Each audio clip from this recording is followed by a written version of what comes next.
لا من شرور أنفسنا ومن سيئات أعمالنا من يهده الله فلا مضل له ومن يضلل فلا هادي له أشهد أن لا إله إلا الله وحده لا شريك له وأشهد أن محمدا عبده ورسوله أما بعد فإن أصدق الحديث كتاب الله تعالى وخير الهدي هدي محمد صلى الله عليه وسلم وشر الأمور محدثاتها وكل محدثة بدعة وكل بدعة ضلالة وكل ضلالة في النار. Je vous ai promis la dernière fois de parler du mariage du prophète sallallahu alayhi wa sallam avec Zaynab bint Jahsh. Bien que ça soit un peu trop tard parce que le prophète sallallahu alayhi wa sallam s'est marié avec Zaynab avant la bataille de Bani al-Mustaliq et avant l'Ahzab. Mais j'ai vu que c'est très important de parler de ce mariage-là. Et en plus, Surat al-Ahzab qui parle de la bataille de l'Khandaq, de la bataille de la tranchée, il parle également de ce mariage-là. Et pour aussi répondre à certains calomniateurs qui ont touché à la réputation du prophète sallallahu alayhi wa sallam en se basant sur cette histoire-là. Comment s'est effectué ce mariage? Comment ce mariage a eu lieu? On sait que Zayd ibn Haritha, il a vécu chez Khadija, puis il a vécu chez le prophète sallallahu alayhi wa sallam. Et quand le père Haritha est venu pour récupérer son fils, parce que Zayd, on a parlé de ça au début de la Sira, qu'il a été pris lors des guerres tribales. Ils l'ont pris comme esclave. Et c'est Khadija qui l'a acheté et il l'a donné au prophète sallallahu alayhi wa sallam. Et Haritha, son père, il le cherchait et puis il a su qu'il était à la Mecque et il est venu voir le prophète sallallahu alayhi wa sallam et le prophète sallallahu alayhi wa sallam lui a donné le choix à Zayd. Il lui a dit veux-tu partir avec ton père ou rester avec moi? Et Zayd il a choisi être avec le prophète sallallahu alayhi wa sallam. Et le prophète sallallahu alayhi wa sallam est allé jusqu'à le Kaaba, il emmena Zayd jusqu'à le Kaaba, il appela les gens, il a dit aux gens écoutez-moi, Zayd est mon fils, il mérite et je l'hérite. Ça veut dire qu'il l'adopta comme fils. Ça c'est avant que l'islam n'interdise la filiation par adoption. Il a vécu dans la maisonnée du prophète sallallahu alayhi wa sallam. Et le prophète sallallahu alayhi wa sallam pour casser une des habitudes des Arabes, c'était la noblesse héréditaire. Ils se vantent de s'appartenir à Bani Hashim, à Bani Abdi Manaf, ou à telle tribu arabe, tel Qurayshite, etc. Donc le prophète sallallahu alayhi wa sallam il a voulu casser ça et il ordonna qu'on marie Zayd avec Zaynab. Zaynab c'est une pure Qurayshite. Zaynab bintu Umayma bintu Abd al-Muttalib. C'est-à-dire que elle et le prophète sallallahu alayhi wa sallam ils ont le même grand-père. Et le prophète sallallahu alayhi wa sallam a voulu casser le fait de se vanter, cette fierté, le fait de se vanter qu'on appartient à tel clan ou à telle famille. Et il maria Zayd ibn Haritha avec Zaynab bint Jahsh. Mais Zaynab bint Jahsh, il n'a pas voulu être avec Zayd, mais puisque le prophète sallallahu alayhi wa sallam lui ordonna, a voulu qu'elle se marie avec lui, elle accepta, il a voulu obéir au prophète sallallahu alayhi wa sallam. Mais Zayd ne cesse de se plaindre auprès du prophète sallallahu alayhi wa sallam. Il lui dit que Zaynab, il ne montre aucune affection, aucun amour, et chaque fois il vient voir le prophète sallallahu alayhi wa sallam pour se plaindre. Il lui dit il faut que je divorce. Et Zaynab déjà il a un caractère résolu, il est dur par son comportement. À chaque fois il vient voir le prophète sallallahu alayhi wa sallam. Et en ce moment-là, pendant les fois où Zayd vient voir le prophète sallallahu alayhi wa sallam, Allah il informa son envoyé qu'il va se marier avec Zaynab bint Jahsh, que le prophète sallallahu alayhi wa sallam il va se marier avec la femme de son fils adoptif. On va parler pourquoi, on va dire pourquoi. Et il le fit savoir, pas par la révélation, mais pas par le Coran, mais juste il a fait savoir au prophète sallallahu alayhi wa sallam ceci. Et le professeur sallam n'a pas voulu divulguer ça par pudeur. Et quand Zayd il est venu le voir pour se plaindre auprès de lui, comme il l'a fait plusieurs fois, le professeur sallam lui a dit Ittaqillah wa amsik alayka zawjak. Crains Allah et garde pour toi ton épouse. Il n'a pas montré ce qu'Allah lui a fait savoir. Et le professeur sallam a senti une certaine réticence par ce qu'Allah l'a informé. Il n'a pas voulu, parce qu'il sait que selon la tradition des Quraysh et des Arabes, ce n'est pas bien que la personne il se marie avec la fille de son fils adoptif. Après ceci, qu'est-ce qui s'est passé? Allah, il révéla, il a fait descendre la révélation au prophète sallallahu alayhi wa sallam. Il lui reproche le fait de montrer un certain recul et ne pas divulguer ce qu'il lui a fait savoir. Et il ordonne au prophète sallallahu alayhi wa sallam de séparer entre Zaynab et Zayd ibn Haritha radiyallahu anhuma, et il demande au prophète sallallahu alayhi wa sallam de se marier avec Zaynab bint Jahsh, même si les gens disent ce qu'ils disent. Pourquoi? Pour couper à la racine cette mauvaise habitude qui est la filiation par adoption. De dire tel il est mon fils alors qu'il n'est pas ton fils. D'accord? Donc pour couper à la racine, et le premier qui doit montrer l'exemple, c'est le prophète sallallahu alayhi wa sallam. Allah subhanahu wa ta'ala, il dit dans surat Ahzab, وَإِذْ تَقُولُ لِلَّذِي أَنْعَمَ اللَّهُ عَلَيْهِ وَأَنْعَمْتَ عَلَيْهِ أَمْسِكْ عَلَيْكَ زَوْجَكَ وَاتَّقِ اللَّهَ وَتُخْفِي فِي نَفْسِكَ مَا اللَّهُ مُبْدِيهِ وَتَخْشَى النَّاسَ وَاللَّهُ أَحَقُّ أَنْ تَخْشَاهُ. Quand tu disais à celui qu'Allah avait comblé de bienfaits, tout comme toi-même l'avais comblé, ça veut dire Zayd, garde pour toi ton épouse et crains Allah, et tu cachais en ton âme ce qu'Allah allait rendre au public, tu craignais les gens, et c'est Allah qui est plus digne de ta crainte. Anas ibn Malik radiyallahu anhu a dit, si l'envoyé d'Allah pouvait cacher quelque chose de la révélation, il cacherait ce verset-là. Le hadith est rapporté par Al-Bukhari.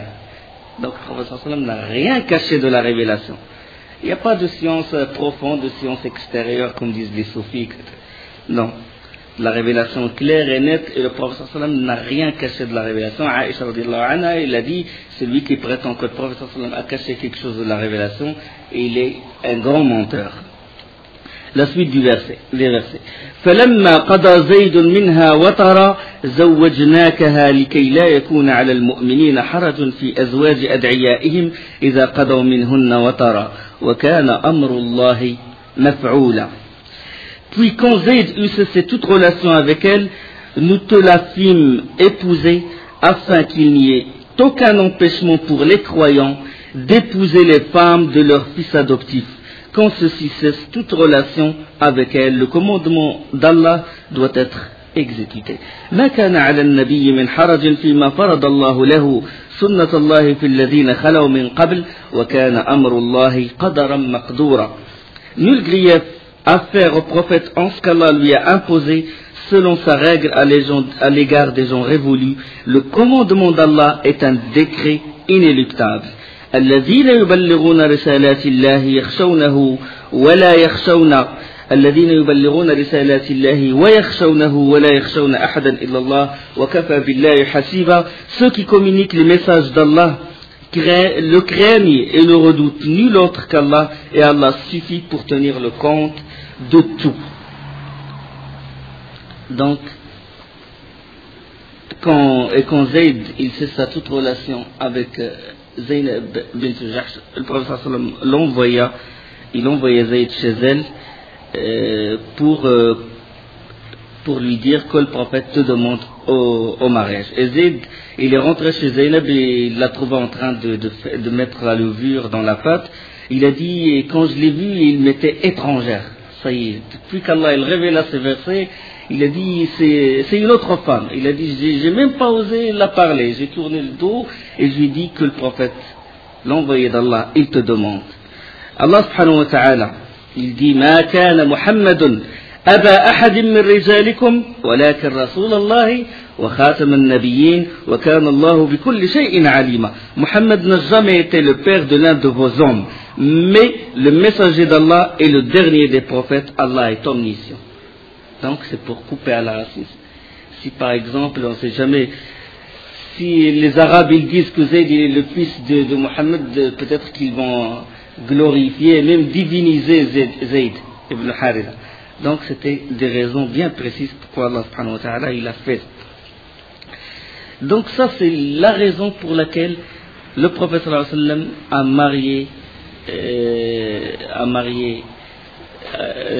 qu'Allah subhanahu wa ta'ala il a marié le prophète sallallahu alayhi wa sallam avec Zaynab bint Jahsh, et pour casser cette mauvaise coutume. Donc c'est une raison religieuse. Donc à chaque fois que le prophète sallallahu alayhi wa sallam se marie avec une femme, c'était pour une raison. Soit une raison religieuse, soit économique, soit sociale, soit politique. C'était ça. Pourquoi le prophète sallallahu alayhi wa sallam s'est marié avec plusieurs femmes. Il s'est marié avec Zaynab bint Jahsh, c'était pour casser cette coutume. D'accord. Il s'est marié avec Aïcha. Aïcha, il a une forte mémoire, elle est très intelligente. Donc, ce qui se passe entre le mari et la femme, c'est Aïcha, il prend la sunna du prophète sallallahu alayhi wa sallam. Parce qu'il y a des choses que les autres compagnons, les hommes, ne peuvent pas les prendre du prophète sallallahu alayhi wa sallam. Sauf la femme qui vit avec son mari qui peut. Donc tout ce qui concerne les règles, tout ce qui concerne les femmes, la relation du mari avec sa femme, c'est Aïcha qui nous a rapporté ça. Et c'est Salama aussi. Donc c'est l'une des raisons pourquoi le prophète sallallahu alayhi wa sallam s'est marié avec Aïcha. Et autre chose, c'est pour rapprocher Abu Bakr et pour montrer aux gens le mérite de Abu Bakr et pour aussi sous-entendre qu'Abu Bakr il est le premier calife. Et il s'est marié avec Hafsa qui est la fille de Omar ibn Khattab, pour montrer que Omar doit être le deuxième calife, pour déjà laisser sa porte ouverte pour Omar et pour Abu Bakr. Quand Abu Bakr il vient voir le prophète sallallahu alayhi wa sallam et qu'il ne le trouve pas, il a le droit de rentrer chez lui. Ça veut dire qu'il privilégie ces deux grands hommes, Abu Bakr et Omar. Et il a donné Fatima à Ali et il a donné Ruqayya à Othman. C'est pour montrer que c'est pour privilégier ces hommes-là et que ces quatre-là qui sont dignes d'avoir la khilafa après lui. D'accord. Donc c'est l'une des raisons. Il s'est marié avec Jouairiya et on a parlé de la bataille de Bani al-Mustaliq. Quand il s'est marié avec Jouairiya, les compagnons ils ont libéré tous les proches parents de Jouairiya. Ils ont dit il ne convient pas qu'on garde en captivité les parents de la femme du prophète sallallahu alayhi wa sallam. Donc c'était une autre raison pour ramener la tribu de Bani al-Mustaliq vers lui. D'accord. Donc toujours Salama aussi, pour montrer le mérite de Abu Salama. Salama il a souffert, il est allé en Abyssinie, puis il a fait la deuxième émigration vers Médine, et il n'avait personne quand son mari est mort, et le prophète sallallahu alayhi wa sallam, lui s'est engagé et il s'est marié avec elle. Habiba aussi, la fille de Abu Sufyan. Elle était, malgré son rang, malgré le fait qu'elle soit la fille du chef incontestable de la Mecque, elle a embrassé l'islam, il a accepté la souffrance, la faim et tout, et il a émigré vers l'Abyssinie, et le prophète sallallahu alayhi wa sallam, pour ne pas, et son mari, il était mort en Abyssinie, le prophète sallallahu alayhi wa sallam, il a demandé au mariage, pour montrer son mérite et pour aussi un peu rapprocher vers lui Abu Sufyan qui était son ennemi. Parce que quand Abu Sufyan il a su que le prophète sallallahu alayhi wa sallam s'est marié avec Habiba, il a dit Mohammed c'est un homme qui mérite le respect. Bien qu'il soit son ennemi, il a dit c'est un homme. D'accord. Donc c'est toujours pour une raison précise. Le fait que le prophète sallallahu alayhi wa sallam s'est marié avec plus que 4 femmes. Allah l'a privilégié. Il l'a privilégié. Allah il a donné un privilège à Isa alayhi salam de ressusciter les morts. Pourquoi nous ne contestons pas ça, nous disons non, nous aussi on doit ressusciter les morts, nous aussi on doit guérir les lépreux. Non, c'est un privilège qu'a donné Allah à Isa, comme le bâton qu'il a donné à Moussa. Et il a donné ce privilège au prophète sallallahu alayhi wa sallam. Donc il appartient au prophète ce qui n'appartient pas au commun des gens, parce que leur valeur, ils ont un rang élevé. Donc ça concernant le mariage du prophète sallallahu alayhi wa sallam avec Zaynab. Et beaucoup de rapporteurs de Sira, ils ont entaché la vie du prophète sallallahu alayhi wa sallam avec des fausses histoires, surtout concernant cette histoire du mariage du prophète sallallahu alayhi wa sallam avec Zaynab. Et tous les orientalistes et beaucoup d'ennemis d'islam, ils touchent toujours, quand ils veulent casser l'islam, ils touchent toujours à cette histoire. Et parce que, je sais pas si encore. Ça c'est un exemple, par exemple. Je sors un exemple. Comme ça pour vous mettre en garde de ne pas acheter n'importe quoi. Voilà, c'est l'histoire de son mariage. Regarde ce qu'il dit l'auteur, je ne vais pas évoquer son nom.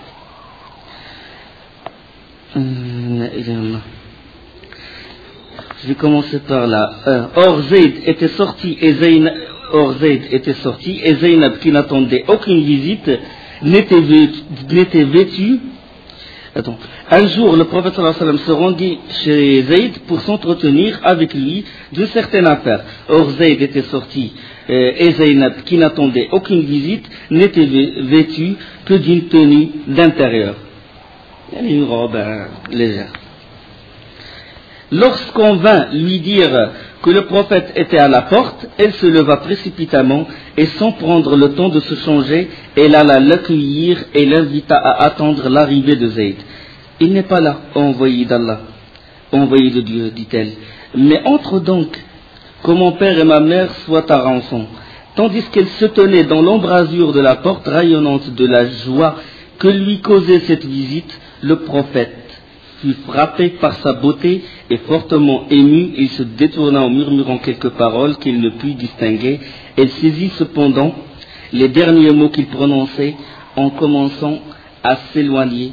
Gloire à Allah, à Dieu le magnifique, gloire à celui qui dispose du cœur des hommes. Donc, il touche, le prophète sallallahu alayhi wa sallam, s'il aimait les femmes, et c'était les femmes qu'il désire, il se serait marié avec plusieurs femmes alors qu'il avait l'âge de 25 ans, alors qu'il était très jeune. Alors qu'on sait que quand il avait 25 ans, il ne s'est marié qu'avec une seule femme, avec Khadija. Et il a resté avec elle jusqu'à ce qu'elle est morte. Et ce n'est qu'après qu'il se maria avec Saouda bint Zam'a et Aïcha et les autres. Donc, ce n'est qu'après avoir atteint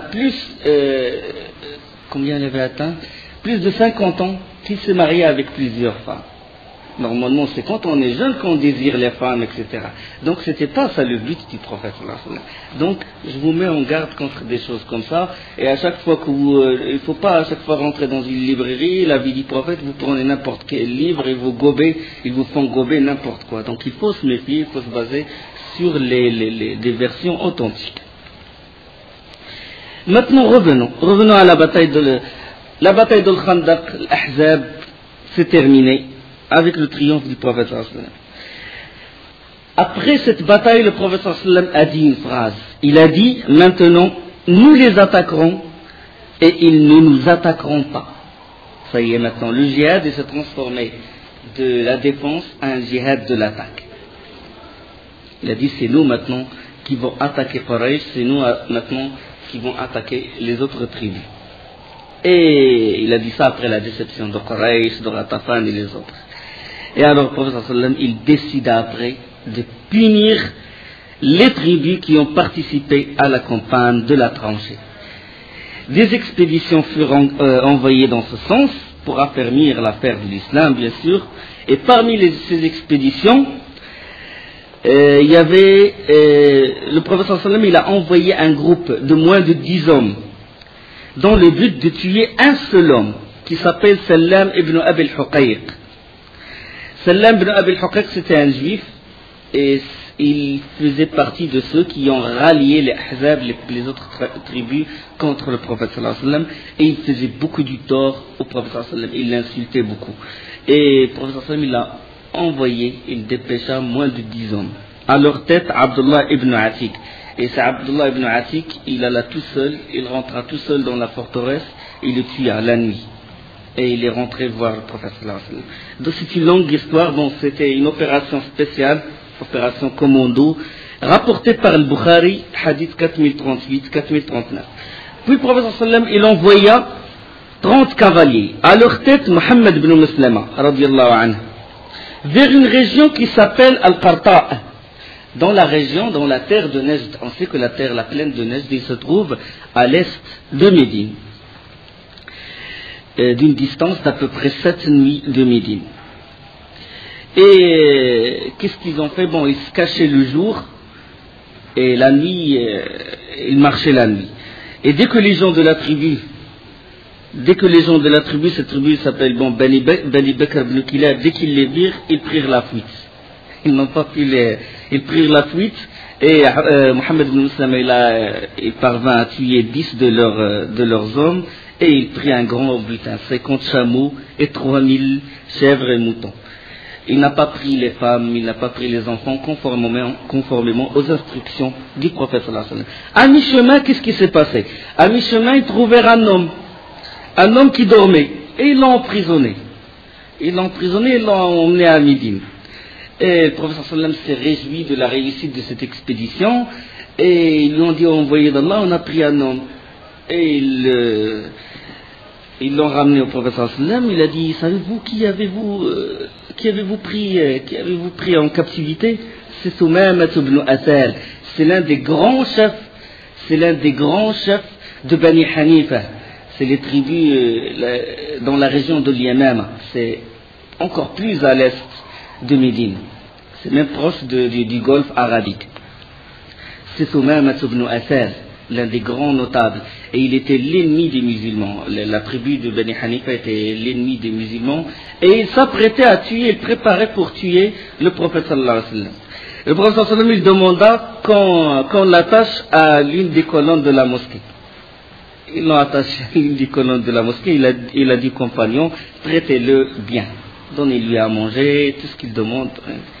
Et ils l'ont bien traité, etc. Puis chaque matin, chaque fois, le prophète sallallahu alayhi wa sallam, il le voit.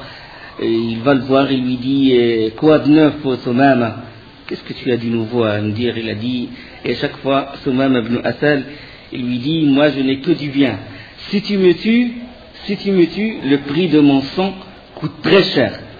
100 000 hommes, Bani Hanifa, ils vont se soulever si tu me tues.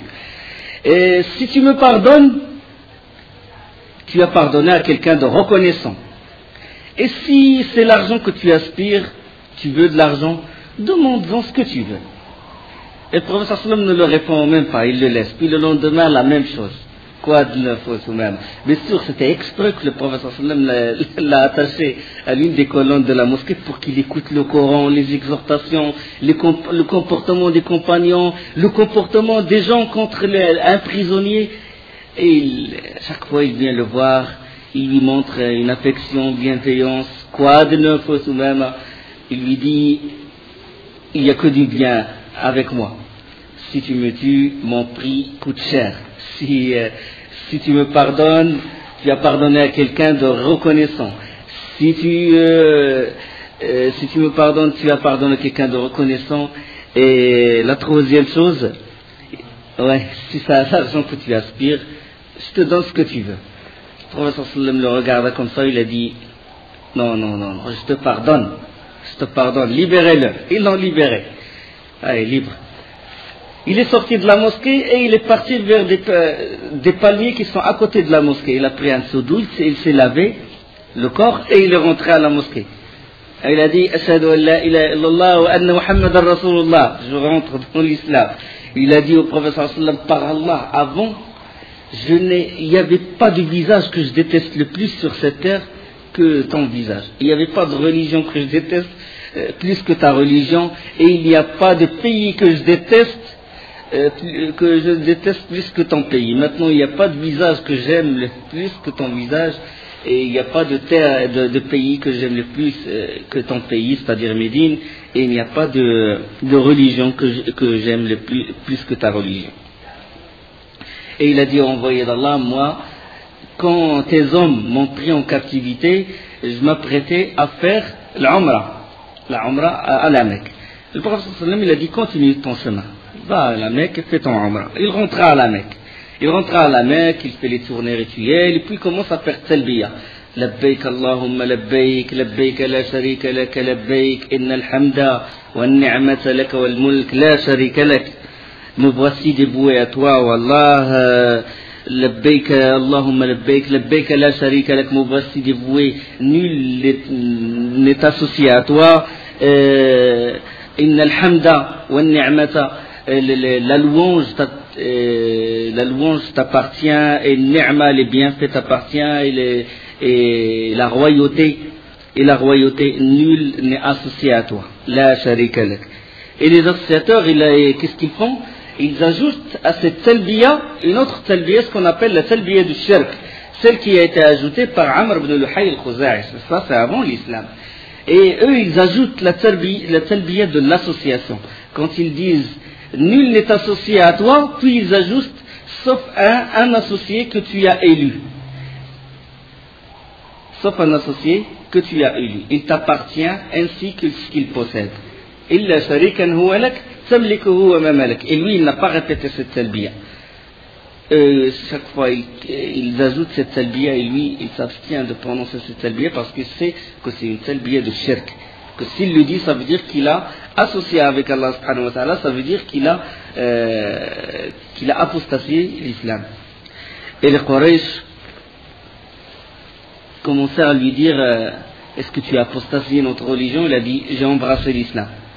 Dès qu'il a dit j'ai embrassé l'islam, un notable de Bani Hanifa qui se convertit à l'islam, c'est une vraie catastrophe parce qu'il se peut que toute la tribu le suit. Et ils l'ont emprisonné. Ils l'ont emprisonné, puis lui il a demandé à Bani Hanifa de ne pas fournir le blé à la Mecque. Il a envoyé quelqu'un, il a dit ne fournissez pas le blé. Et c'est Yamama, on sait que c'est une région riche en blé et en orge. Son activité son économie se base beaucoup sur l'agriculture. Et c'est le plus grand fournisseur de blé à la Mecque. Il ordonna qu'on fasse l'embargo sur eux et ils l'ont obéi. Et la famine commença à sévir à la Mecque. Plus de blé. Ils ont arrêté de fournir. Puis ils sont allés voir Soumama. Ils ont dit écoute, on te libère et on reprend les relations économiques. Il a dit non. Même après l'avoir libéré, il a dit non. Il a dit Wallah, il a dit il ne vous arrivera aucun, même un grain de blé de l'Yamama, sauf si l'envoyé d'Allah l'autorise. Demandez au prophète sallallahu alayhi wa sallam, s'il autorise qu'un grain de blé arrive à la Mecque, j'autorise. Et ils étaient obligés de se rabaisser et d'envoyer une délégation à Médine, voir le prophète sallallahu alayhi wa sallam, et ils l'ont supplié, et ils lui ont dit on te conjure par le droit d'Allah et le lien de sang, nous sommes ta famille, fait que l'Yamama nous envoie du blé. Et le prophète sallallahu alayhi wa sallam autorisa qu'ils reprennent les relations. C'était ça alors l'histoire de Soumaym ibn Asad. Bon, on déduit de cette histoire si vous voulez. Il y a des notes à déduire. Il est autorisé d'attacher un mécréant dans une mosquée. Une chose. De bien traiter le prisonnier et de le pardonner. ولا تستوي الحسنة ولا السيئة ادفع بالتي هي أحسن فإذا الذي بينك وبينه عداوة كأنه ولي حميم. La bonne action et la mauvaise action ne sont pas pareilles. Repousse le mal par ce qui est meilleur, et voilà que celui avec qui tu avais une animosité devient-elle un ami chaleureux. Et voilà que celui avec qui tu avais une animosité devient-elle un ami chaleureux. فإذا الذي بينك وبينه عداوة كأنه ولي حميم. La haine s'est transformée en amour. Se laver quand on embrasse l'islam. D'accord? On a déduit ça. Comme a fait Soumaym ibn Asad. Le bon comportement, il déracine la haine et il plante l'amour. Et le bon comportement, la da'wa par le comportement, il a plus d'incidence dans le cœur des gens que par la parole. D'accord? Le comportement, il touche beaucoup. Quand Soumaym ibn Asad il a vu comment les compagnons se comportaient entre eux et tout, il est rentré en islam. Il n'a pas besoin de beaucoup de conférences, de tonnes de livres, non. Juste le comportement, c'est très important ça. Et Une autre chose, quand un mécréant, il faisait du bien avant l'islam, il peut continuer ce bien-là. Soumaym ibn Asal avait l'intention de faire l'Umrah. Et le prophète sallam, il a dit continue ton... C'est-à-dire tu peux continuer, si c'était du bien, si c'est accepté par Allah, tu peux le continuer. Si un mécréant avant, il aidait les pauvres et tout, quand il se convertit à l'islam, il continue toujours d'aider les pauvres. Et il y a autre chose, agir avec douceur avec celui, on espère de lui qu'il rentre en islam, parce que les gens sont différents, même les mécréants, ils ont différents caractères. Il y a des gens qui acceptent l'islam, d'autres qui l'acceptent pas. Donc, si on voit une personne, on voit en lui qu'il s'intéresse à l'islam, qu'il se rapproche, qu'il est touché par l'islam, on doit se comporter avec lui avec douceur. Et surtout si cette personne, il a un poids. Ça veut dire c'est un écrivain, c'est un journaliste, c'est quelqu'un qui a un pouvoir. Soumaym ibn Asal, c'était le chef de son clan. Donc, il faut utiliser cette diplomatie et tout pour le rapprocher vers l'islam. Et il y a autre chose, quand la personne rentre en islam, il s'allie avec les alliés d'Allah et rompt toute relation avec les ennemis d'Allah. Soumaym ibn Asal, directement, quand il a embrassé l'islam, c'est mon allié, c'est Allah et son envoyé et les compagnons. Et vous êtes, et le Quraysh l'a dit, vous êtes l'ennemi. D'accord. Donc, hadith rapporté par le Bukhari, 4372, et par Muslim et Abu Daoud. Une autre expédition qu'a envoyé le prophète sallallahu alayhi wa sallam, et c'était vers les Bani Asad, qui se trouvent vers l'est, dans la région de Najd. Bani Asad, ils faisaient partie eux aussi des Ahzab. Ils ont comploté avec Quraysh et les Bani Qurayda et les autres. Il a envoyé Ukasha ibn Muhsan al-Usdi.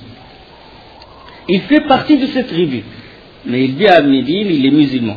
Le prophète sallam l'envoya exprès parce que maintenant il n'y a plus, on fait partie d'une même tribu. Maintenant c'est le combat c'est pas entre deux tribus ou des tribus, le combat c'est entre mécréants et musulmans.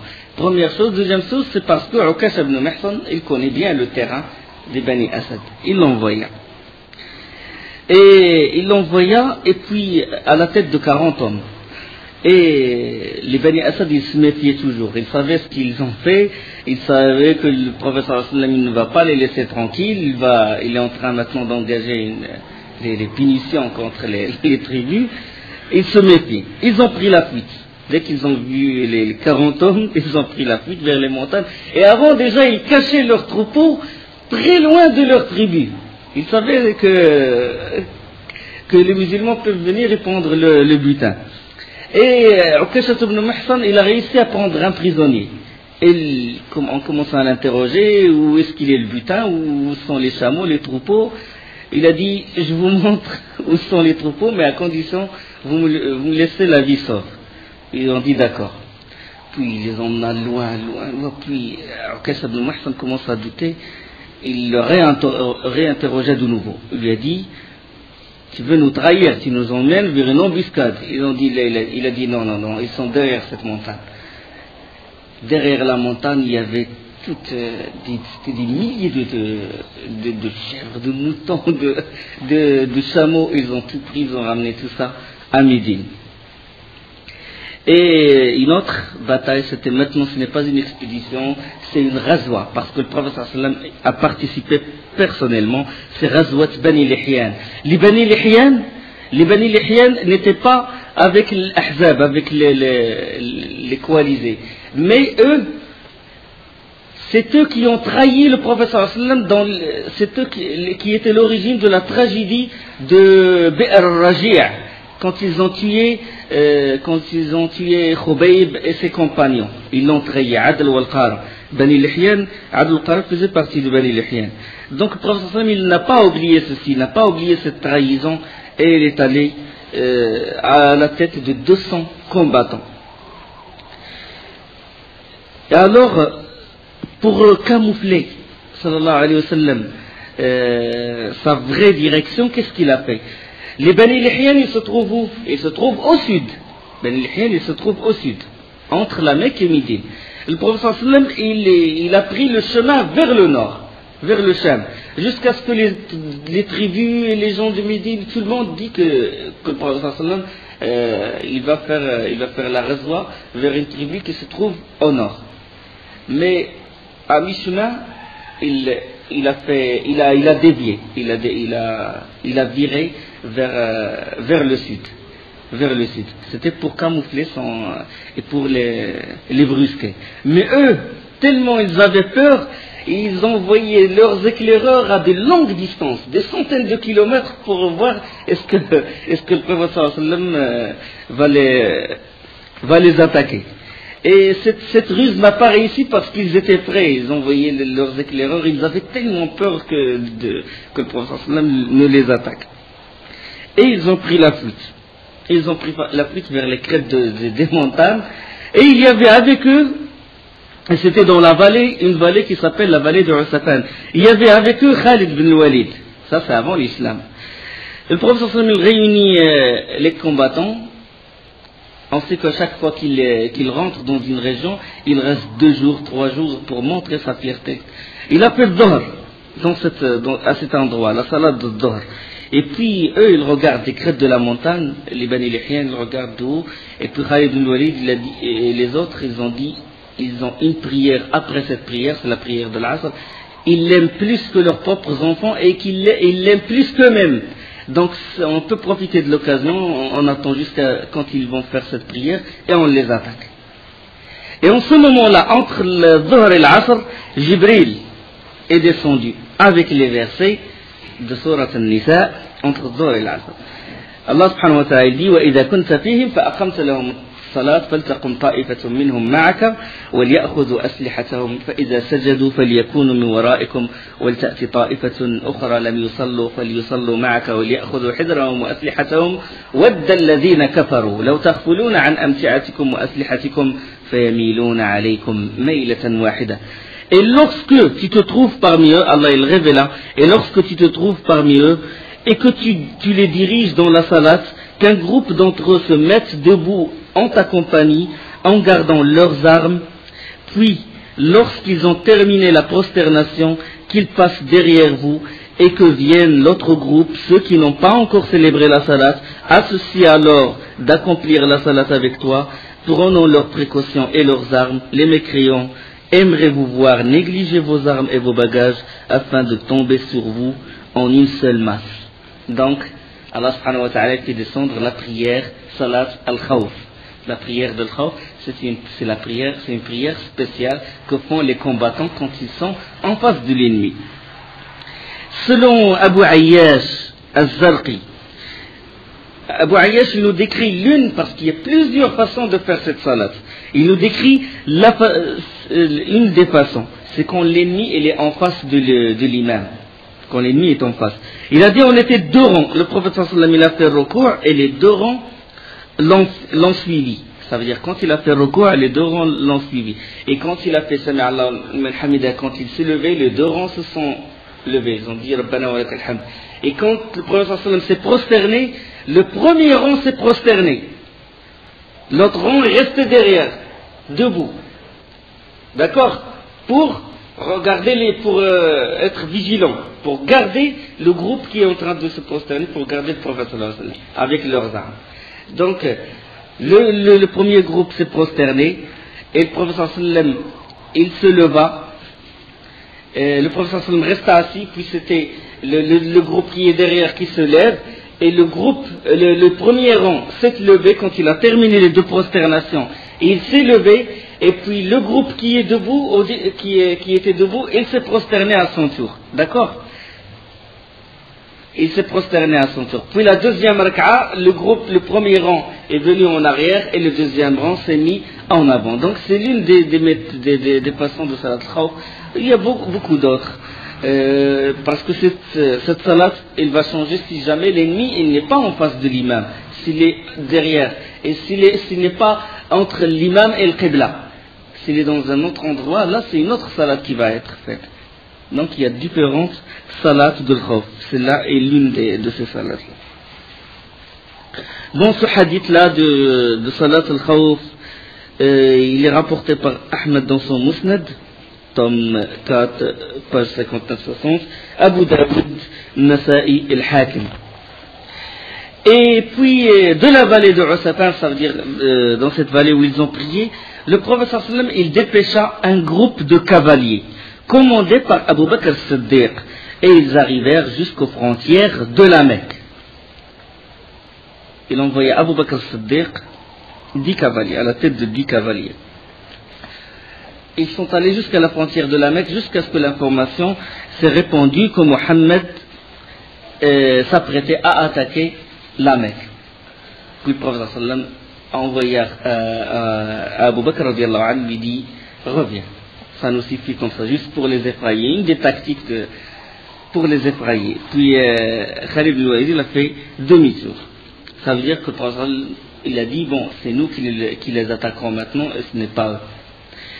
Donc dans le chemin de retour, le prophète sallallahu alayhi wa sallam il s'arrêta près des tombes des martyrs d'Or-Rajia, ceux qui ont été tués dans les Qurra, les savants qui ont été tués, et il invoqua Allah pour eux et leur implora miséricorde.